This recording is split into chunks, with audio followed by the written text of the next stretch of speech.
So, if you're a PhD candidate, you know the proposal can feel like this massive, daunting mountain you have to climb first. But what if we reframed that?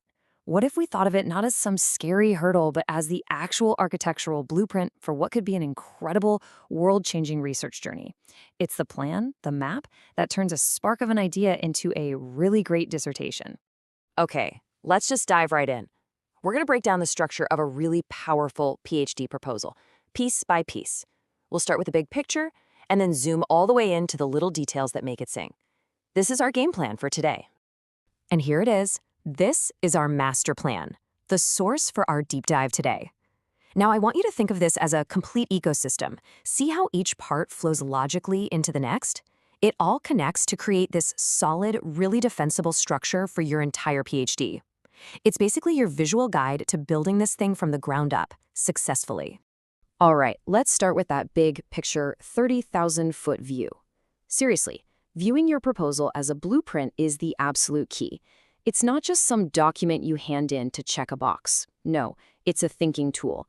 It forces you to be clear, to be precise, and to think ahead, making sure every single part of your research has a real purpose. Okay, I know that sounds really intimidating, right? But it's not about the pressure, it's about the potential. This document is your first and honestly, your best chance to convince your supervisors and maybe even yourself that your research isn't just doable, but that it's actually essential. This is where you make the case for why your work deserves to exist. So let's get to the first phase of construction, laying the foundation, your introduction and your literature review. These are the concrete and steel that your entire project is going to stand on. If you get these right, the rest of the structure is going to be so much stronger. Your introduction has one main job: to grab the reader and convince them that there is a compelling, interesting problem here that desperately needs solving.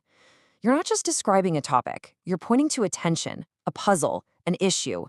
You have to set the context, you have to argue for why it matters, and then you have to draw a clear line in the sand that defines the scope of your study. This is your hook. Now, this is so crucial. A literature review is not a book report. It's more like an intellectual battleground. Okay, let's make this really concrete. Let's say your big topic is renewable energy. For step one, you critique existing studies and find, hey, most of the research is about economic incentives for solar panels. Then step two, you do your gap analysis and you realize, wait a minute, almost nobody is looking at the sociological factors like community trust in rural areas. Boom, that's your gap. And finally, for step three, you bring in a theoretical framework, maybe something like theories of social capital, to give you a lens to understand that gap. You've just built a rock-solid argument for why your new research